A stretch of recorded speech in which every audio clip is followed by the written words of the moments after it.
السلام علیکم دوستو، اسلامی ادوار چینل پہ آپ سب کو خوش آمدید کہتا ہوں۔ آج میں آپ کے لیے شمشیر بے نیام کی 72ویں ایپیسوڈ لے کے آیا ہوں۔ جن دوستوں نے ابھی تک چینل کو سبسکرائب نہیں کیا وہ چینل کو سبسکرائب کر لیں۔ تو چلیے آئیے آج کی ایپیسوڈ شروع کرتے ہیں۔ ایک گھوڑا سرپٹ دوڑتا آیا اور مکہ کے باہر رکا۔ ملکہ دوڑتی باہر گئی، بوڑھا طبیب بھی اس کے پیچھے گیا۔ وہ ایک کماندار تھا۔ گھوڑے سے کود کر وہ مکہ کے سامنے روزانو ہو گیا۔ اس کا منہ کھلا ہوا تھا، آنکھیں سفید ہو گئی تھیں، چہرے پر صرف تھکن ہی نہیں گھبراہٹ بھی تھی۔ کوئی اچھی خبر لائے ہو؟ ملکہ نے پوچھا اور شاہانہ جلال سے بولی، اٹھو اور فوراً بتاؤ۔ کوئی اچھی خبر نہیں، کماندار نے ہانپتی ہوئی آواز سے کہا۔ مسلمانوں نے پورا لشکر کاٹ دیا ہے۔ انہوں نے ہمارے ہزاروں آدمیوں کو پکڑ کر دریائے خصیف کے کنارے اس طرح قتل کر دیا ہے کہ دریا میں خون چل پڑا۔ دریا خشک تھا، مسلمانوں کے سالار نے اوپر سے دریا کا بند کھلوا دیا تو بعد کلی خون کا دریا بن گیا۔ تم کیوں زندہ واپس آ گئے ہو؟ ملکہ نے غضبناک آواز میں پوچھا۔ کیا تم میرے ہاتھوں کٹنے کے لیے آئے ہو؟ میں اگلی جنگ لڑنے کے لیے زندہ آ گیا ہوں، کماندار نے جواب دیا۔ میں چھپ کر اپنے لشکر کے قیدیوں کے سر جسموں سے الگ ہوتے دیکھتا رہا ہوں۔ خبردار، ملکہ نے حکم دیا، یہ خبر یہیں سے واپس لے جاؤ شہنشاہ فارس کو۔ شہنشاہ فارس یہی خبر سننے کے لیے زندہ ہے۔ ارد شیر کی آواز سنائی دی۔ ملکہ نے اور طبیب نے دیکھا ارد شیر ایک ستون کے سہارے کھڑا تھا۔ وہ بڑی حسین اور نوجوان لڑکیوں نے اس کے ہاتھ اپنے کندھوں پر رکھے ہوئے تھے۔ یہاں آؤ، اس نے کماندار کو حکم دیا۔ میں نے محسوس کر لیا تھا کوئی آیا ہے۔ کہو کیا خبر لائے ہو؟ کماندار نے ملکہ اور طبیب کی طرف دیکھا۔ ادھر دیکھو، ارد شیر نے گرج کر بولا۔ بولو۔ کماندار نے وہی خبر سنا دی جو وہ ملکہ کو سنا چکا تھا۔ کسرا ارد شیر آگے کو جھک گیا۔ دونوں لڑکیوں نے اسے سہارا دیا۔ ملکہ نے لپک کر اس کا سر اوپر اٹھایا۔ بوڑھے طبیب نے اس کی نبض پر انگلیاں رکھیں۔ ملکہ نے طبیب کی طرف دیکھا۔ طبیب نے مایوسی سے سر ہلایا۔ فارس کسرا ارد شیر سے محروم ہو گیا ہے، طبیب نے کہا۔ محل میں ہر بونگ مچ گئی۔ ارد شیر کی لاش اٹھا کر اس کمرے میں لے گئے جہاں اس نے کئی بار کہا تھا کہ عرب کے ان لٹیرے بدوؤں کو فارس کی سرحد میں قدم رکھنے کی جرت کیسے ہوئی ہے۔ اس نے اسی کمرے میں ولید کے بیٹے خالد رضی اللہ عنہ اور حارثہ کے بیٹے مسنا کو زندہ یا مردہ لانے کا حکم دیا تھا۔ اپنے حکم کی تعمیل سے پہلے ہی اس کمرے میں اس کی لاش پڑی تھی۔ وہ شکستوں کے صدمے سے ہی مر گیا تھا۔ ملکہ نے حکم دیا کہ لڑنے والے لشکر تک کسرا کی موت کی خبر نہ پہنچنے دی جائے۔ مسلمانوں کے پڑاؤ میں ایک گھوڑا سرپٹ دوڑتا داخل ہوا۔ اس کا سوار چلا رہا تھا، کہاں ہے ولید کا بیٹا؟ گھڑ سوار بازو بلند کر کے لہراتا آ رہا تھا۔ باہر آ ابن ولید۔ خالد رضی اللہ عنہ بڑی تیزی سے سامنے آئے۔ ابن ولید، سوار کہتا آ رہا تھا، تجھ پر اللہ کی رحمت ہو، تیری دہشت نے ارد شیر کی جان لے لی ہے۔ کیا تو پاگل ہو گیا ہے ابن حارثہ؟ خالد رضی اللہ عنہ نے آگے بڑھ کر کہا۔ سوار مسنا بن حارثہ تھا۔ وہ گھوڑے سے کود اور اتنے پرجوش طریقے سے خالد رضی اللہ عنہ سے بغلگیر ہوا کہ خالد رضی اللہ عنہ گرتے گرتے بچے۔ مدائن کے محل رو رہے ہیں، مسنا نے خوشی سے بے قابو آواز میں کہا۔ ارد شیر کو مرے آج 4 دن ہو گئے ہیں۔ میرے 2 آدمی مدائن کے محل میں موجود تھے۔ وہاں حکم دیا گیا ہے کہ ارد شیر کی موت کی خبر اس کے لشکروں کو نہ دی جائے۔ خالد رضی اللہ عنہ نے اپنے دونوں ہاتھ آسمان کی طرف پھیلائے۔ میرے اللہ، انہوں نے کہا، میں تیرا شکر کس طرح ادا کروں؟ مجھے پتا کہ تکبر اور غرور سے بچانا خدائے ذوالجلال، سب تعریفیں تیرے لیے اور صرف تیرے لیے ہیں۔ خالد رضی اللہ عنہ نے ہاتھ نیچے کر کے ادھر ادھر دیکھا اور بلند آواز سے کہا، اپنے تمام لشکر کو یہ خبر سنا دو کہ فارس کی وسیع و عریض شہنشاہی کا ستون گر پڑا ہے اور یہ اللہ کی دین ہے۔ سب سے کہہ دو کہ کسرا کو تمہاری دہشت نے مارا ہے۔ خالد رضی اللہ عنہ مسنا بن حارثہ کو اپنے خیمے میں لے گئے اور اس سے پوچھا کہ آگے کیا ہے۔ تھوڑی ہی دور فارس کا ایک بڑا شہر امنیشیا ہے، مسنا نے بتایا۔ یہ شہر اس لیے بڑا ہے کہ وہاں فارس کی فوج رہتی ہے۔ اسے فوج کا بہت بڑا اڈا سمجھ لو۔ یہ شہر تجارتی مرکز ہے۔ اس کے ارد گرد زمین بہت زرخیز ہے۔ تجارت، اناج اور باغوں کے پھلوں کی وجہ سے امنیشیا امیروں کا شہر کہلاتا ہے۔ شہر پناہ بہت مضبوط ہے۔ شہر کے دروازے مضبوط ہیں، قریب جاؤ گے تو دیوار کے اوپر سے تیروں کا مینا برسے گا۔ ولید کے بیٹے، اس شہر کے لیے جانوں کی قربانی دینی پڑے گی۔ اگر تو نے یہ شہر لے لیا تو سمجھ لے کہ تو نے دشمن کی ایک موٹی رگ اپنے ہاتھ میں لے لی۔ کیا اب بھی وہاں فوج ہے؟ خالد رضی اللہ عنہ نے پوچھا۔ اگر ہے تو کتنی ہوگی؟ اتنی نہیں ہوگی جتنی پہلے تھی، مسنا نے جواب دیا۔ جہاں تک مجھے بتایا گیا ہے، الیس کی لڑائی میں کچھ فوج وہاں سے بھی آئی تھی۔ دریائے فرات میں ایک چھوٹا دریا آ کر گرتا ہے، اسے دریائے بادکلی کہتے ہیں۔ جہاں یہ دریا ملتے ہیں وہاں شہر امنیشیا آباد تھا۔ خالد رضی اللہ عنہ بڑی شدت سے محسوس کر رہے تھے کہ ان کا ہر اگلا قدم پچھلے قدم سے زیادہ دشوار ہوتا جا رہا ہے۔ تاہم انہوں نے حکم دیا کہ فوراً امنیشیا کی طرف کوچ کیا جائے۔ فوراً کوچ سے ان کا مقصد یہ تھا کہ آتش پرستوں کو سنبھلنے کا موقع نہ دیا جائے۔ وہ مئی 633 عیسوی ربیع الاول 12 ہجری کے تیسرے ہفتے کا ایک ابتدائی دن تھا جب خالد رضی اللہ عنہ نے الیس سے کوچ کیا۔ مدینہ کے مجاہدین فتح و نصرت سے سرشار تھے۔ وہ علاقہ سرسبز اور زرخیز تھا، گھوڑوں اور انسانوں کے لیے خوراک کی کوئی کمی نہیں تھی، لیکن امنیشیا کا دفاع خالد رضی اللہ عنہ کو پریشان کر رہا تھا۔ جب شہر کی دیوار اور برج نظر آنے لگے تو خالد رضی اللہ عنہ نے اپنے لشکر کو روک لیا۔ مسنا بن حارثہ ان سے الگ ہو گیا تھا۔ وہ چھاپا مار جنگ لڑنے کا ماہر تھا۔ وہ اپنے جانباز دستے کو ساتھ لے گیا تھا۔ خالد رضی اللہ عنہ نے یہ کام اسے سونپا تھا کہ اپنے 2-4 آدمیوں کو کسی بھیس میں امنیشیا تک بھیج کر معلوم کرے کہ وہاں آتش پرستوں کا کتنا لشکر ہے۔ زیادہ دیر نہیں گزری تھی کہ مسنا آ گیا۔ ابن ولید، اس نے خالد رضی اللہ عنہ سے کہا، یہ دھوکہ معلوم ہوتا ہے۔ خدا کی قسم، آتش پرست آمنے سامنے کی لڑائی سے منہ موڑ گئے ہیں اور اب وہ دھوکے اور فریب کی لڑائی لڑنا چاہتے ہیں۔ کیا تو یہ نہیں بتائے گا کہ تو نے کیا دیکھا ہے؟ خالد رضی اللہ عنہ نے پوچھا۔ اور وہ کیسا دھوکہ ہے جو آتش پرست ہمیں دے رہے ہیں؟ شہر خالی ہے، مسنا بن حارثہ نے کہا۔ دروازے کھلے ہوئے ہیں، برجوں میں اور دیواروں پر کوئی بھی نظر نہیں آتا۔ کیا تیرے آدمی شہر کے اندر گئے تھے؟ نہیں ابن ولید، مسنا نے جواب دیا۔ وہ دروازوں تک گئے تھے، وہ تو قبرستان لگتا ہے۔ وہ کہتے ہیں کہ دروازوں میں سے انہیں نہ کوئی انسان نظر آیا نہ جانور۔ کیا تو اسے دھوکہ یا جال نہیں سمجھتا ابن ولید؟ ہاں ابن حارثہ، خالد رضی اللہ عنہ نے کہا، میں تیرے آدمیوں پر شک نہیں کروں گا کہ وہ جھوٹ یوں بول رہے ہیں۔ اگر انہوں نے خواب نہیں دیکھا تو ہمیں احتیاط سے آگے جانا ہوگا۔ خدا کی قسم، وہ جھوٹ بولنے والوں میں سے نہیں، مسنا نے کہا۔ ان کا ایمان اتنا کمزور ہوتا تو وہ فارسیوں کے جور و ستم سے بچنے کے لیے کبھی کے اپنا مذہب چھوڑ چکے ہوتے۔ اور سن ولید کے بیٹے، سب سے پہلے میرے آدمی شہر میں داخل ہوں گے۔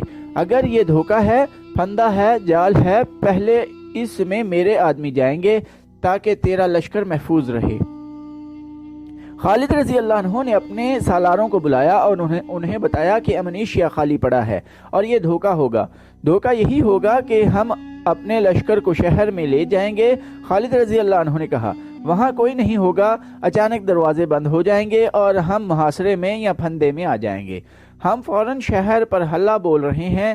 ابن حارثہ، خالد رضی اللہ عنہ مسنا سے مخاطب ہوئے، تیرا دستہ لشکر سے دور رہے گا اور تیری نظر لشکر پر ہوگی۔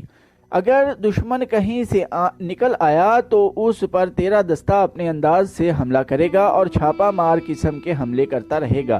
تجھے اور کچھ بتانے کی ضرورت نہیں۔ باقی فوج کو انہوں نے 3 حصوں میں تقسیم کیا۔